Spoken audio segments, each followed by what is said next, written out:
Hello दोस्तों, स्वागत है आपका अपने चैनल ई गुरुकुल ज्ञान पर। कहिए कैसे हैं आप। उम्मीद है अच्छे होंगे और मन लगाकर पढ़ाई कर रहे होंगे। तो आज हम पहुंच गए हिंदी साहित्य की सीरीज में पार्ट नंबर 40, जिसमें आज हम टॉपिक कवर करेंगे निबंध और आत्मकथाएं। तो बढ़ते हैं अपने क्वेश्चंस की तरफ।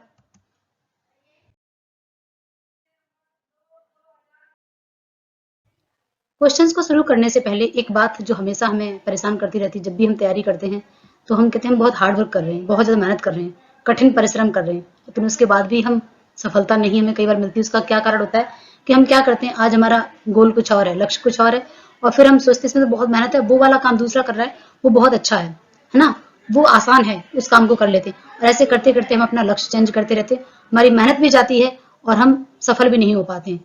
इस कठिन परिश्रम, इस हार्ड वर्क के साथ साथ हमें एक और चीज है जो हमें ऐसा अपने अंदर बना के रखनी है। जब हमें सफलता लेनी है तो हमारे अंदर पेशेंस होना चाहिए, हमारे अंदर धैर्य होना चाहिए।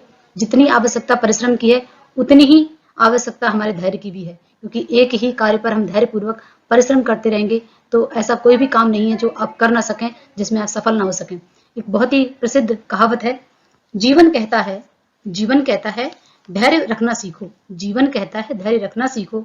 धैर्य रखना सीख लिया तो हर चीज आपको समय अनुसार मिल जाएगी।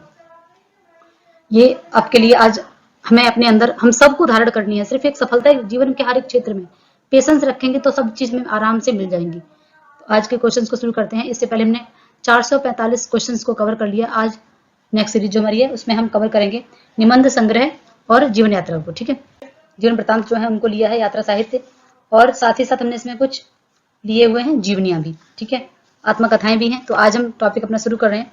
पहला क्वेश्चन जो हमारा चिंतामणि। हर बार की तरह हम ट्रिकी वे से पढ़ेंगे कि एक बार पढ़ने में ही हमें क्वेश्चंस को याद हो जाए और कैसे अपने क्वेश्चंस में ही आंसर को छिपा देना है, जैसे नेक्स्ट टाइम हमारे सामने प्रश्न आए तो एकदम से अपने आंसर पर हम पहुंच जाएं बिना गलती किए हुए। तो पहला प्रश्न हमारा चिंतामणि।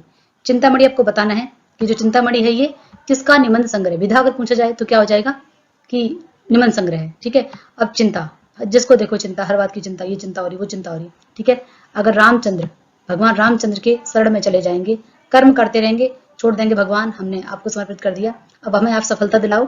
ठीक है, तो रामचंद्र की शरण में चले जाएंगे, सारी चिंताएं जो है हम सारी चिंताओं से मुक्त हो जाएंगे। ठीक है, उम्मीद है कि आपको ये याद हो जाएगा। इस तरीके से जब भी आपके सामने प्रश्न आएगा, चिंताओं से मुक्त होने के लिए हमें कहाँ जाना पड़ेगा, रामचंद्र की शरण में जाना पड़ेगा। ठीक है, रामचंद्र शुक्ल। फिर निराशा क्यों, फिर निराशा क्यों। अक्सर हम निराश हो जाते हैं और आपने देखा होगा किसी नेचर के स्थान पर चले जाते हैं जहाँ पे प्रकृति होती है, फूल होते हैं, ऐसे जगह पर जाने पर अपने आप चेहरे से निराशा गायब हो जाती है, मन एकदम शांत हो जाता है ना। फिर निराशा क्यों, तो जैसे मान लो आपकी कोई फ्रेंड है, आपने उसे बहुत सारे गुलाब के फूल दिए, गुलाब के फूल देने के बाद भी वो निराश है, तो आप उससे बोलते हैं अरे भाई अब कौन सा तुझे फूल चाहिए, जो तो अभी भी निराश है ना। तो गुलाब के फूलों की जो सुंदरता है, जो खुशबू है, जो कलर है उनका डिफरेंट डिफरेंट, तो आप उससे क्या कह रहे हो कि इतने सुंदर फूल देने के बाद भी अब क्यों निराश है। ठीक है, तो फिर निराशा क्यों, गुलाब राय। ठीक है, बाबू गुलाब राय। साहित्य देवता, यहाँ आपको बताना है साहित्य देवता। साहित्य के देवता कौन है, माखनलाल चतुर्वेदी, दिनकर, प्रभाकर माचवे, उग्र। ठीक है, माखनलाल चतुर्वेदी। अब साहित्य के देवता, देवता जी, देवताओं को हम क्या खिलाते हैं, माखन मिश्री, है ना, माखन मिश्री खिलाते ना देवताओं को। तो साहित्य के देवता का क्या हो जाएगा, माखनलाल चतुर्वेदी। श्रृंखला की कड़ियां, विद्यानिवास मिश्र, दिनकर, महादेव वर्मा, स्मितानंद पंत। ठीक है, श्रृंखला की कड़ियां, श्रृंखला की कड़ियां आपको बताना है किसका है, महादेवी वर्मा। नेक्स्ट है अर्धनारीश्वर। अब इसको आपको स्टार लगाना है ना, क्योंकि ये आपको बहुत ही ज्यादा कंफ्यूज रचना करने वाली है। अगर अर्धनारीश्वर निबंध संग्रह पूछा जाता है तो दिनकर जी का है, किसका है, दिनकर जी का। लेकिन अगर ये आपसे पूछा जाए कि उपन्यास किसका है, अर्धनारीश्वर, तो ये विष्णु प्रभाकर जी का है। ध्यान रखना है कि निबंध संग्रह दिनकर जी का है और उपन्यास जो है विष्णु प्रभाकर जी का है। नेक्स्ट है प्रगतिशील साहित्य की समस्याएं, प्रगतिशील साहित्य की समस्याएं। ठीक है, आपको बताना है ये जो है हमारा प्रगतिशील साहित्य की समस्याएं, इसके रचनाकार कौन है, इसके लेखक कौन है, तो कौन है, रामविलास शर्मा जी। नेक्स्ट है चक्कर क्लब। आप बोलते हैं ना लोग क्लब के बहुत चक्कर काटते हैं, मतलब किसी से बोला ग्रुप में बैठे हो अपने दोस्तों, यार लोग क्लब के चक्कर बहुत काटते हैं, तो आपके सामने वाले मित्र ने क्या बोला, यस। ठीक है, यस पाल, तो आप इसको ऐसे याद रख सकते हो, चक्कर क्लब, लोग क्लब के बहुत चक्कर काटते हैं, यस। ठीक है, गेहूं और गुलाब, इसको बहुत ही अच्छे तरीके से एक ही बार में याद है, निबंध संग्रह। ठीक है, गेहूं और गुलाब कैसे, भगवान राम को। ठीक है, भाई गेहूं नहीं चढ़ाते हैं, गुलाब के वृक्ष से फूल लेकर आओ, वो फूल चढ़ाए जाएंगे। गुलाब के वृक्ष से फूल लेकर आओ, गेहूं नहीं चढ़ाएंगे। और बेनीपुरी, बहन, जैसे आपने देखा ना बहन को बोलते हैं, ए बहनी बोलते ना कई कई जगह से, तो बहन गुलाब के वृक्ष से फूल लेकर आओ, किसको चढ़ाएंगे, राम को। गेहूं नहीं चढ़ाते हैं, फूल चढ़ाते हैं। नेक्स्ट, साहित्यकार की आस्था और अन्य निबंध, साहित्यकार की आस्था और अन्य निबंध आपको बताना है कि ये जो है वो किसका है, महादेवी वर्मा जी का। नेक्स्ट है उजली आग, उजली आग आप एक बार में याद रख लेंगे, कैसे, आप देखिए इतनी अच्छी ट्रिक है। उजली आग, जब सूर्य देवता आ जाते हैं, असुर देवता कब आते हैं, रात में तो आते नहीं है, दिन में आते हैं, दिनकर, और दिनकर सूर्य का पर्यायवाची भी है। तो उजली उजली आग से जलती है सूर्य, जब गर्मी में तपता सूरज, आपने देखा कि मई जून की धूप होती है, उजली आग जैसे लगता है एकदम आग जल रही है, तो उजली आग दिन में सूर्य देवता है ना, तो दिन में कैसे सूर्य लगता है, उजली आग की तरह लगता है। उम्मीद है कि आपको ये समझ में आ गया होगा। नेक्स्ट टाइम जब प्रश्न आपके सामने आएगा तो आप इन आंसर्स को कर पाओगे। अगर मेरा पढ़ाया हुआ तरीका आपको अच्छा लग रहा है तो प्लीज मेरे चैनल को सब्सक्राइब कर लें, लाइक कर दें और अपने दोस्तों के साथ शेयर करें, जिससे उनकी भी हेल्प हो सके, उनको भी सफलता मिल सके। नेक्स्ट है यौवन के द्वार पर, आपको बताना है यौवन के द्वार पर ये जो रचना है किसकी है, निबंध संग्रह। देखो ध्यान रखना है आपको, हर बार विधाएं भी बहुत पूछी जाती हैं, अक्सर हम राइटर याद कर लेते हैं और विधाओं में गलतियां कर देते हैं। तो यौवन के द्वार पर आपका निबंध संग्रह है और आपको बताना है कि ये किसका है, ये है डॉक्टर नगेंद्र जी का। किसका है, डॉक्टर नगेंद्र। नेक्स्ट है खरगोश के सिंह, खरगोश के सिंह देखे आप लोगों ने, क्या खरगोश के सिंह होते हैं, कमेंट सेक्शन में जरा लिख के बताइए कितने लोगों ने खरगोश के सिंह देखे हैं। ठीक है, तो खरगोश के सिंह आपको बताना है, ये निबंध संग्रह जो है वो किसका है, प्रभाकर माचवे जी का। नेक्स्ट है अंगद की नीयत, अंगद की नीयत, ठीक है, अंगद की नीयत आपको बताना है कि ये जो है विद्यानिवास मिश्र, विद्यानिवास मिश्र। ठीक है, आप मान लो कहीं विद्या निवास, किसी विद्या का निवास हम स्कूल को बोलते हैं, विद्यालय को बोलते हैं, तो विद्यालय विद्या का निवास होता है। और आपका कोई एक अंगद मित्र है, उसकी नियत आप करें, अंगद की नियत देखो कितना पढ़ने में तेज है, कितना आगे बढ़ रहा है, तो इस तरीके से आप इसे याद रखें। कहीं ना कहीं देखो बहुत से रचना, हिंदी साहित्य, साहित्य अपने आप में सबको समाहित करता है, बहुत विशाल है, इतनी रचनाएं हैं, एक जैसी रचना है, तो याद करने में थोड़ा मुश्किल होता है। हमें तो बस तैयारी करनी है, सफलता हासिल करनी है, अपनी एक सीट फिक्स करनी है, तो किसी भी तरीके से याद हो, बस में याद होना चाहिए, है ना।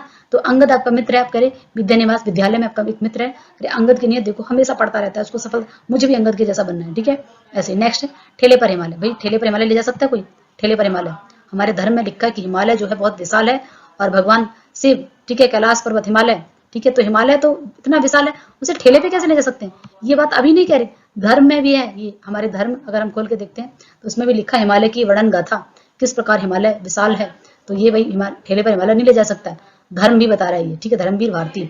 नेक्स्ट है गंधमादन, गंधमादन आपको बताना है ये जो रचना है वो किसकी है। ठीक है, तो ये है आपके कुबेरनाथ जी की, किसकी, कुबेरनाथ राय। नेक्स्ट पश्यंती, पश्यंती भी आपका धर्मवीर भारती जी का है। नेक्स्ट है शब्द और स्मृति, शब्द और स्मृति, इसको देखो, शब्दों की स्मृतियां, जो हमारे शब्द विचार चलते रहते हैं मन में, शब्दों की स्मृति जो है किस तरीके से दिमाग में चलती रहती, मन में स्मृतियां चलती रहती, तो हम अगर निर्मल निर्मल अच्छे शब्दों को रखेंगे, कहने का मतलब जो हमारे करियर को लेकर चीजें होंगी, विचार होंगे, शब्द होंगे, पढ़ाई के लिए रचनाओं के शब्द होंगे, तो बहुत ही स्मृतियां वो हमारी स्मृति में रहेंगे, तो निर्मल हो जाएगा, सब कुछ निर्मल हो जाएगा। ठीक है, तो शब्द की जो स्मृतियां हैं वो कैसे होनी चाहिए, निर्मल। निर्मल कब होंगी, जब अच्छे शब्द विचार हमारे स्मृति में जाएंगे, तो अच्छे शब्दों को स्मृति में ले जाना है, जिससे जीवन हमारा कैसा हो जाएगा, निर्मल हो जाएगा। नेक्स्ट है लघु मानव के बहाने हिंदी कविता पर बहस, आपने देखा होगा कि कई बार लोग बहस करते रहते हैं, है ना, कभी किसी टॉपिक पे बहस, कभी किसी टॉपिक पे बहस, तो आपके एक मित्र ने लघु मानव, ठीक है, लघु मानव हिंदी कविता पर बहस करने लगा। हिंदी कविता से बहस कोई करेगा तो क्या कोई जीत पाएगा, किसी की विजय शक्ति, हमारी हिंदी भाषा है ही अपनी, विजय तो हिंदी कविता वाले की होगी जो हिंदी कविता पर बहस करेगा, क्योंकि हिंदी कविता अपने आप में बहुत ही ज्यादा स्ट्रांग है ना, सब कुछ समाहित है, उनका सार जो है, उनकी जो भावार्थ है, उनका जो रसमय है, ठीक है, वो बहुत ही विशाल है, बहुत ही ज्यादा संदर्भ उसका जो है गहन कह सकते हैं। तो हिंदी कविता पर जो बहस करेगा, ठीक है, वो हमसे विजय नहीं हो पाएगा, विजय देवनाथ हिंदी कविता वाला ही विजय होगा। नेक्स्ट क्वेश्चन है हमारा विचार और वितर्क, अक्सर हम विचार वितर्क है ना करते रहते हैं, विचार वितर्क इधर से उधर, विचार वितर्क, हजारों लोग कहते हैं भाई विचार वितर्क, इधर इस तरीके से कुतर्क वितर्क नहीं करना चाहिए हर समय, तो हजारों लोग कहते हैं कि विचार वितर्क करना अच्छी बात नहीं है।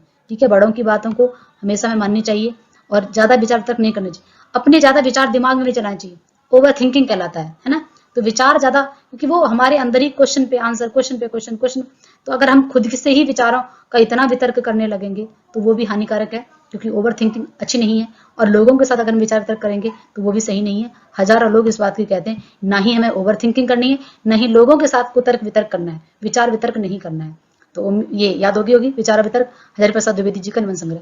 अशोक के फूल, अशोक के फूल भी हजारी प्रसाद द्विवेदी, भाई हम बहुत सारे फूल देखते हैं, लेकिन बहुत ही कम, अभी जितने आप लोग सुन रहे हैं, वीडियो देख रहे हैं, क्या आप बताइए अशोक के फूल, जैसे नाम लिया अशोक के वृक्ष का, आपके दिमाग में तुरंत इमेज आती है अशोक के फूलों की? बहुत कम, रेयर होती है। हजारों लोग बोलते हैं बाकी सारे गुलाब के फूल की इमेज बन जाएगी, कमल की, इसकी उसकी, है ना, लेकिन कमल के फूल हम बहुत रेयर देखते हैं, बट फिर भी इमेज बहुत जल्दी आपके माइंड में आ जाएगी। लेकिन अशोक के फूल की इमेज देखिए बहुत कम आएगी, हजारों लोग कहते हैं, क्योंकि बहुत रेयर फूल देखने को मिलते हैं इसके। साहित्य का श्रेय और प्रेय, साहित्य का श्रेय और प्रेय आपको बताना है, ये किसकी है, ठीक है, आपको रचना बतानी है। ये गद्य में हिंदी निबंध संग्रह, ठीक है, निबंध संग्रह है, विधा अगर पूछा जाएगा। लेकिन अगर आपसे पूछा गया है कि ये कौन है, इसके लेखक कौन है, तो ये कौन है, जैनेन्द्र कुमार। नेक्स्ट है मिट्टी की ओर, मिट्टी की ओर, जिस बच्चे खोलते हैं ना, मिट्टी मिट्टी में खेलते हैं, तो भाई दिन में खेलना, मिट्टी दिन में खेलेंगे छोटे बच्चे तो उनको नहला धुला सकते हैं, रात में खेलेगा कोई मिट्टी में तो कैसे भाई, छोटा बच्चा है, ठंड लग जाएगी उसको, नुकसान करेगा। तो मिट्टी की ओर जाना है छोटे बच्चे को खेलने के लिए, तो माँ क्या कह रही है, बेटा दिन में जाना खेलने के लिए मिट्टी की ओर, अभी नहीं जाना है, ठीक है। एक युग और एक प्रतीक, एक युग और एक प्रतीक, एक युग था, ठीक है, आपको बताना है, एक युग था, कैसे याद रखेंगे इसको, एक युग था, ठीक है, और एक प्रतीक था, वो समाज हमारा प्रतीक था, जब देवताओं जैसे लोग रहते थे, हमेशा सत्य के रास्ते पर चलते थे, देवता, देवेंद्र, देवेंद्र, ठीक है, सत्यार्थी। एक युग था जब देवता रहते थे, निवास करते थे हमारी पृथ्वी पर, और हमेशा सत्य बोलते थे। तो एक युग एक प्रतीक, देवेंद्र, सत्यार्थी। नेक्स्ट, मेरे राम का मुकुट भीग रहा है, ठीक है, विद्या निवास, विद्या का निवास है, जहां पर कोई रह रहा है वो करे, मेरे विद्या निवास में, विद्या निवास में किसको रख रखा है, भगवान राम को रखा है, ठीक है, वो कह रही मेरे राम का मुकुट भीग रहा है। नेक्स्ट है शिखरों के सेतु पर, शिखरों के सेतु, शिखर, ठीक है, हिमालय पर्वत, कैलाश पर्वत, ठीक है, शिखर के शिखर जो है, शिखरों के भी शिखर, उस पर बना हुआ भगवान शिव, शिव का प्रसाद आपको चाहिए तो शिखरों पर जाना पड़ेगा आपको, ऐसे नहीं मिल जाएगा, कैलाश की यात्रा करनी पड़ेगी, अगर आपको शिखर पर जाना होगा तब भगवान शिव का प्रसाद आपको मिलेगा। नेक्स्ट क्वेश्चन है हमारा, विकलांग श्रद्धा का दौर, बहुत ही प्रसिद्ध, ये आपका एक कह सकते हैं ना व्यंग्यात्मक रचना है, बहुत ही ज्यादा प्रसिद्ध है विकलांग श्रद्धा का दौर, और एक जो कह सकते हैं ना व्यंग लेखक के रूप में सबसे प्रसिद्ध एक ही लेखक हरिशंकर प्रसाद, इनका कोई भी सानी नहीं है, इनका कोई मुकाबला नहीं कर सकता। जो ये व्यंग लिखते हैं ना वो बहुत ही लाजवाब कह सकते हो, इनके व्यंग पढ़ के आपको कई बार ना विस्मित हो जाते हैं कि इतने अच्छे व्यंग किस तरीके से कैसे ये बार करते हैं। व्यंग का मतलब क्या होता है, इनडायरेक्ट वे में किसी बात को आप कहना चाह रहे हो। एक आप देखेंगे हरिशंकर प्रसाद जी का एक बस्ती यात्रा 8th क्लास में भी है एनसीईआरटी में, किस प्रकार उन्होंने भारतीय राजनीतिक व्यवस्था जो है उस पर वार किया कि बस की यात्रा के माध्यम से, उसमें आपको देखने में लगेगा कि हास्य है ये, लेकिन एक्चुअल में क्या व्यंग किया गया है, ठीक है, विकलांग श्रद्धा का दौर। अब ये हमारी कुछ जीवनियां शुरू होगी, अभी तक हमने निबंध संग्रह पढ़े हैं, अब जो रचना है वो सारी की सारी जीवनी है, जीवनी और आत्मकथा। ऑटोबायोग्राफी और बायोग्राफी में क्या अंतर होता है, बायोग्राफी जो है हम दूसरों की लिखते हैं उसमें मरण भी होता है, जन्म के साथ साथ, ठीक है, लेकिन ऑटोबायोग्राफी आत्मकथा स्वयं की होती है, इंसान अपना जन्म लिख सकता है, मृत्यु नहीं लिख सकता है, ठीक है। तो इसमें संक्षेप में अपने बारे में या जीवनी जो लिखता है उसके बारे में जो भी बेसिक चीजें जो संक्षेप में, आत्मकथा में कई बार उसके मन के विचार भी आते हैं, लेकिन जीवनी में क्या है कि आप किसी जैसे हरि प्रसाद द्विवेदी, आचार्य रामचंद्र शुक्ल, आप इनके बारे में गहन अध्ययन करते हो तो उनकी जीवनी आप लिख सकते हो। तो प्रेमचंद घर में, ठीक है, प्रेमचंद घर में ये जीवनी जो है किसने लिखी, प्रेमचंद जी की पत्नी है शिवरानी देवी, ठीक है, इनकी पत्नी है शिवरानी देवी, इन्होंने ही लिखी है प्रेमचंद घर में। कई बार ऐसे भी क्वेश्चन पूछ देते कभी कभी कि प्रेमचंद की पत्नी का क्या नाम है, शिवरानी देवी, ठीक है। नेक्स्ट है कमल का सिपाही और कमल का मजदूर दोनों अलग अलग है, यहाँ पूछा गया कमल का मजदूर, कमल का सिपाही, ठीक है, वो आपको बतानी है, कमल का मजदूर आप यहाँ पर देखिए किसकी है, कमल का मजदूर जो है अमृत राय की, ठीक है। नेक्स्ट, ये अमृत राय कौन है, ये प्रेमचंद जी के बेटे हैं। नेक्स्ट है आवारा मसीहा, आवारा मसीहा आपको बताना है, तो आवारा मसीहा विष्णु प्रभाकर जी की। नेक्स्ट है महापराड़ निराला, निराला जी की जीवनी है ये, महापराड़ निराला जो है निराला जी की जीवनी है, और आपको बताना है कि इसे किसने लिखा है, तो ये गंगा प्रसाद पांडे, गंगा प्रसाद, निराला जी के जीवन में बहुत संघर्ष रहा है, तो कोई गंगा प्रसाद ही है जो लिख सकता है इनके जीवन के बारे में, ठीक है। मुक्तिबोध की जीवनी, मुक्तिबोध एक राइटर है, मुक्तिबोध एक रचना है, ठीक है, तो आपको बताना मुक्तिबोध की जीवनी किसने लिखी है, मुक्तिबोध की जीवनी लिखी है विष्णु चंद्र शर्मा जी ने, मुक्ति चाहिए तो विष्णु जी की शरण में जाना पड़ेगा, ठीक है। कुल्टी भाट, कुल्टी भाट आपको बताना है, तो ये कुल्टी भाट निराला जी की जीवन पर लिखी हुई जीवनी है। नेक्स्ट, ये बहुत ही प्रसिद्ध जीवनियां हैं, किसी न किसी एग्जाम में आपको मिली जाएंगी 100%, बहुत ही सिलेक्टेड ली गई हैं, वैसे तो बहुत सारी रचना है, बहुत सारी जीवनियां हैं, तो मैंने सिलेक्टेड ली जो किसी न किसी एग्जाम में आई, 100% आपको याद करना है। अकाल एक पुरुष, अकाल पुरुष गांधी, अकाल पुरुष गांधी, गांधी जी के ऊपर बहुत सारी जीवनी लिखी गई हैं। गांधी जी, ठीक है, गांधी जी कौन, ठीक है, घनश्याम मडला की, इस तरीके से बहुत सारी हैं। तो ये आपको बतानी है कि अकाल पुरुष गांधी, अकाल पुरुष गांधी किसके, जैनेन्द्र जी की, ठीक है। गांधी जी कौन, एक ये भी है। सुमित्रा नंदन पंत, जीवनी और साहित्य, सुमित्रा नंदन पंत जीवनी और साहित्य आपको बताना है। तो ये सुमित्रा नंदन बहुत ही शांत, सुमित्रा नंदन, सुमित्रा के नंदन लक्ष्मण जी शांत रहते थे, लेकिन अगर कोई उनसे कुछ भगवान राम या सीता माता को कोई भी है ना तंग करे या कुछ भी, इस तरीके से बहुत जोश में आ जाती थी, ठीक है। धनुष जब टूटा था, सिर्फ धनुष भगवान राम ने जब लोड़ी चढ़ाई थी, तो किस प्रकार सुमित्रा के नंदन जोश में आ गए थे, अपनी सारी शांति को भंग करके जोश में आ गए थे परशुराम जी से, किस प्रकार से उनकी जो वार्तालाप है, ठीक है। राम लक्ष्मण परशुराम संवाद। अग्नि सेतु, अग्नि सेतु आपको बताना है कि ये जो रचना है वो किसकी है, अग्नि सेतु, ठीक है। तो ये विष्णु चंद्र शर्मा। नेक्स्ट है शिखर से सागर तक, यानी कि शिखर से लेकर समुद्र तल तक, सागर तक आपको बताना है, शिखर से सागर तक, ठीक है। तो ये किसकी है, राजकमल। आपने देखा होगा सागर में कमल, कमल चाहिए भैया, कमल के फूल तो सागर में मिलेंगे, शिखर पे थोड़ा ना मिलेंगे, शिखर पे थोड़ा ना मिलेंगे कमल के फूल। भाई कमल चाहिए तो आपको कहाँ जाना पड़ेगा, सागर में जाना पड़ेगा, राजकमल, ठीक है। अग्नि सेतु किसके जीवन पर आधारित लिखी है, अभी अभी पढ़ा जस्ट हमने। अग्नि सेतु किसने लिखी है, विष्णु चंद्र शर्मा जी ने। पर ये जो अग्नि सेतु है, ठीक है, वो किसके जीवन पर, यानी कि किसकी लिखी हुई है, तो ये काजी नजरुल इस्लाम, काजी नजरुल इस्लाम के बारे में। आवारा मसीहा जीवनी, ये बहुत ही प्रसिद्ध है, इस पे आपके नेशनल चैनल पर, ठीक है, डीडी नेशनल पर ये इसके बारे में बहुत आ भी चुकी है, ठीक है। तो अगर आप इसे देखना चाहेंगे तो शरद चंद्र चट्टोपाध्याय, तो आप दूरदर्शन पर इसे देख भी सकते हैं। आवारा मसीहा विष्णु प्रभाकर जी ने लिखी है, किसने लिखी है, विष्णु प्रभाकर जी ने लिखी है। और किसके जीवन पर लिखी है, ये आधारित है शरद चंद्र चट्टोपाध्याय जी की जीवनी है, विष्णु प्रभाकर जी ने लिखी है, ये ध्यान रखना। शिखर से सागर तक में किसके जीवन पर आधार, अभी आप देखिए कि किस प्रकार से प्रश्न फ्रेम करते हैं एग्जामिनर, ठीक है। किसने लिखी है, किसके जीवन पर है, क्योंकि जीवनी किसी किसी की होगी ना। तो शिखर से सागर तक, अभी हमने देखा राइटर कौन थे, राजकमल राय, ठीक है, राजकमल राय। लेकिन भाई किसकी जीवनी है, ये किसके ऊपर लिखी गई है, तो ये है सच्चिदानंद हीरानंद वात्सल्य अज्ञेय, ठीक है, महान कवि हैं। कमल का सिपाही नाम के जो है उसके लेखक कौन है, अभी जो है जो कमल का सिपाही, ये किसकी जीवनी है, प्रेमचंद जी की है। इसके लेखक कौन है, इसके लेखक जो है किस पर लिखी गई है, प्रेमचंद जी पर, ठीक है। अगर पूछा जाए कि इसके लेखक कौन है, तो अमृतलाल, ठीक है, इनके जो बेटा है उन्होंने लिखी है, लेकिन किसके जीवन पर आधारित है, मुंशी प्रेमचंद जी की है कमल का सिपाही। रामविलास शर्माकर निराला की साहित्य साधना कितने भागों में है। अब देखो तीसरा प्रश्न आपके सामने, जीवनी किसकी है, उसका लेखक कौन है। जीवनी जो किसने किसी की होगी तो आपको बताने से कमल का सिपाही, जीवनी किसकी, प्रेमचंद जी की, लिखा किसने, अमृत राय, इनके पुत्र ने, ठीक है। इसी प्रकार से निराला की साहित्य साधना कितने भागों में है।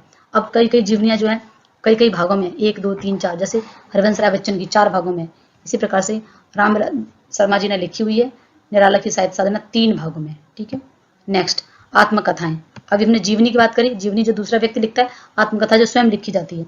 तो अर्धकथानक, अर्धकथानक हिंदी की प्रथम आत्मकथा मानी जाती है बनारसी दास जैन, ठीक है। नेक्स्ट है आधुनिक हिंदी साहित्य की पहली आत्मकथा के लेखक माने जाते हैं, आधुनिक हिंदी साहित्य, ठीक है, आधुनिक हिंदी साहित्य के बाबू श्याम सुंदर दास, क्योंकि अर्धकथानक जो है पद्यात्मक है, गद्य की रचना है लेकिन पद्यात्मक लिखी हुई है।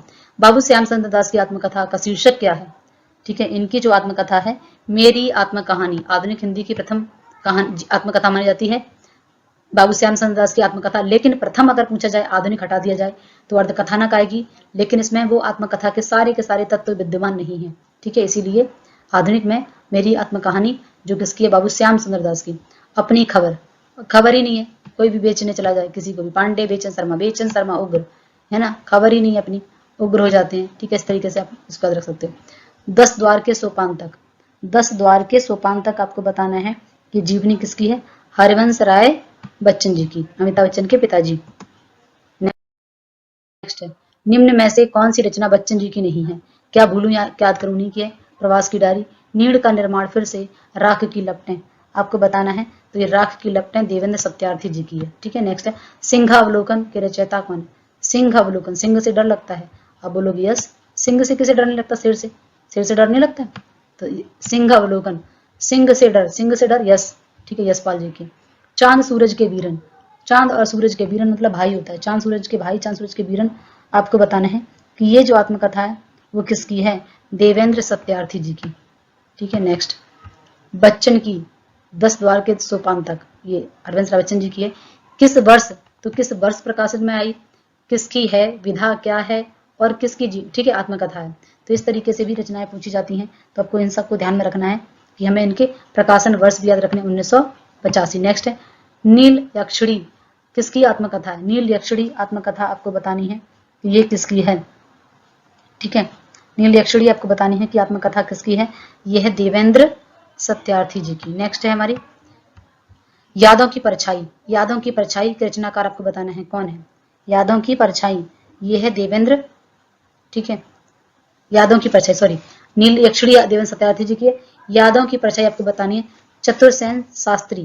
कौन है? चतुरसेन शास्त्री। नेक्स्ट है यौवन के द्वार पर किसकी आत्मकथा है? यौवन के द्वार पर किसकी आत्मकथा है? ठीक है, आपको बताना है डॉक्टर नगेंद्र। कौन है? डॉक्टर नगेंद्र। नेक्स्ट है जहां मैं खड़ा हूं, आत्मकथा के लेखक कौन है? जहां मैं खड़ा हूं, रामदरस मिश्र। जहां मैं खड़ा हूं, भगवान राम के दर्शन आप कर सकते हो वहां से। 60 वर्ष एक रेखांकन, यह सुमित्रानंदन पंत जी की। तो इस तरीके से हमने आज लगभग 50+ क्वेश्चन को किया है 10 से 15-20 मिनट में। किस तरीके से ट्रिक के साथ मिलते हैं अगले वीडियो में, तब तक के लिए थैंक यू, एक नए टॉपिक के साथ।